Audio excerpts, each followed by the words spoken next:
Sir, इतिहास को लेकर के देश में लोग अक्सर कहते हैं कि हमें गलत इतिहास पढ़ाया गया, हिस्ट्री गलत पढ़ाई गई, वामपंथी इतिहासकारों ने बहुत सारी चीज़ें बदल दी। जो जैसा था, जो हीरो था, उसकी बात ही नहीं करते। जिन लोगों ने आक्रमण किया उनकी बात बताते हैं। दिल्ली का एक एग्जाम्पल अगर आप ले लें तो इंडिया गेट के अगल बगल आपको छत्रपति शिवाजी महाराज के परिवार वालों की कोई सड़क नहीं मिलेगी, लेकिन औरंगज़ेब का पूरा खानदान आपको दिख जाएगा, उनके नाम पे सड़क है। तो इस चीज़ को आप कैसे देखते हैं? क्या गलत इतिहास देश को पढ़ाया गया? अगर हाँ तो कितना, अगर ना तो फिर आपका आंसर क्या है? एक्चुअली इतिहास एकमात्र विषय है जो दो लोगों के लिए लिखा जाता है, एकमात्र। एक आम आदमी के लिए लिखा जाता है, एक एरिस्टोक्रेसी के लिए लिखा जाता है। अब जो आम आदमी के लिए इतिहास लिखा, क्योंकि इतिहास समाज को बहुत प्रभावित करता है, बहुत ज्यादा।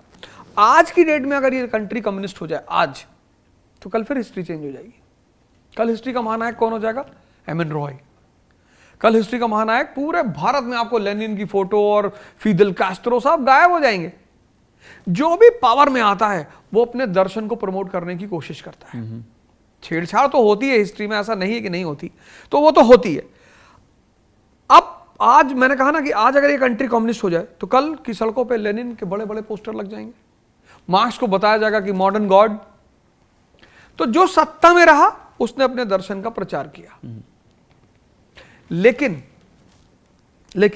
अब जब अपने दर्शन का प्रचार किया तो मैनिपुलेशन तो होगा ही होगा। जैसे भगत सिंह का इतना अच्छा कंट्रीब्यूशन है, उसको इतिहास में थोड़ा सा नलीफाई किया गया, कम किया गया, तो ये तो हुआ, ये तो मैं एक्सेप्ट करता हूं कि हुआ, बिल्कुल हुआ।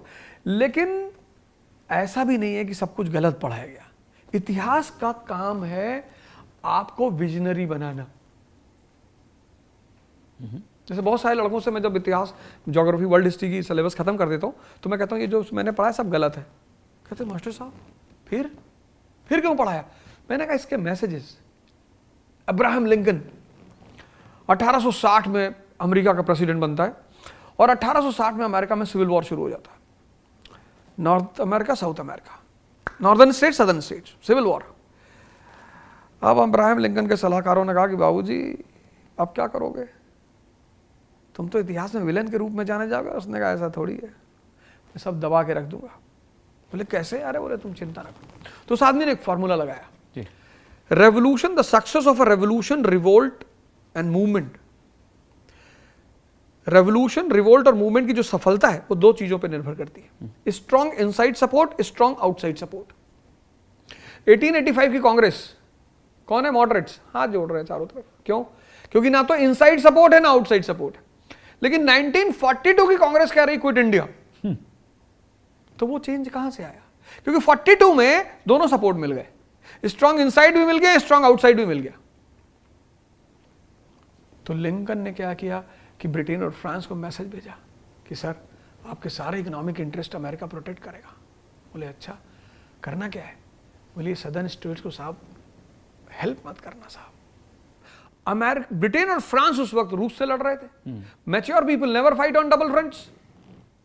उनको जब पता चला कि यार हमारा इंटरेस्ट अमेरिका में प्रोटेक्टेड है तो भाड़ में जाए सदर्न स्टेट, ब्रिटेन और फ्रांस ने सदर्न स्टेट का साथ छोड़ दिया और आउटसाइड सपोर्ट लिंकन को मिल गया।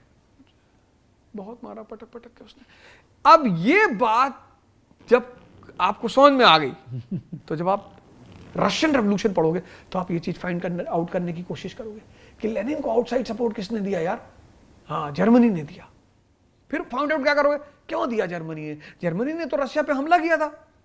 फिर आप पता करोगे इनसाइड सपोर्ट कैसे मिला, तो आपको पता चलेगा कि यार डेवलपिंग कंट्री थी, 90% पॉपुलेशन किसान और मजदूर। तब आपके कॉन्सेप्ट्स क्लियर पर, अच्छा ये बात है। तो जहां पर आउटसाइड और इनसाइड सपोर्ट नहीं होगा, जैसे 1989 तिनानमेन स्क्वायर चाइना फेल कर गया पब्लिक प्रोटेस्ट, क्योंकि ना तो आउटसाइड सपोर्ट मिला ना इनसाइड सपोर्ट मिला। यह है इतिहास की भूमिका। इतिहास हिंदू मुसलमान थोड़ी पैदा करेगा, इतिहास विजनरी बनाएगा।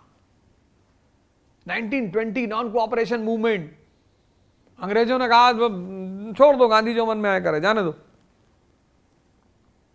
नेशन था ही नहीं। 1920 में कहां इंडिया? इंडिया है ही नहीं। और 90% पीपल इलिटरेट है, 90% पीपल पॉवर्टी से सफर कर रहे हैं। उनको कैसे सड़क पे बुलाओगे आप? तो ब्रिटिश पार्लियामेंट ने कहा कि गांधी कुछ नहीं, लिव गांधी। गांधी को एक बात क्लियर थी कि यार interest is a binding force. तो गांधी जी ने कांग्रेस कमेटी से कहा कि देखो मैं निर्णय लूंगा और मैं जनता को सड़क पे बुलाऊंगा। बोले कैसे बुलाओगे बाबा? तो एक फार्मूला लगाया उन्होंने, personal interest, personal issues from national platform. तो पंजाब में कौन सा मुद्दा उठाया? अकाली मूवमेंट। यूपी में कौन सा मुद्दा? एकता movement. Local issues, national platform. पूरे भारत में लाखों लोग सड़क पे घूमने लगे। ये विजन ही तो है, ये इतिहास का काम है, विजन देना कि अमेरिका 1787 का अमेरिका भिखमंगा slum area, 18th century America slum area, 19th century America nation, economic power, 20th century America world power, 21st century America super power. तो जो आदमी अमेरिका की हिस्ट्री पढ़ेगा, slum area to super power, उसको formulas मिलेंगे नहीं कि कैसे। और हम भी चूंकि आईएएस बनना चाहते हैं और वो अमेरिका आईएएस बन चुका है, तो हम उसकी कुछ फॉर्मूलाज को सीख के अपने ऊपर लगाएंगे। ये हिस्ट्री का काम है। इतिहास नफरत नहीं सिखाता।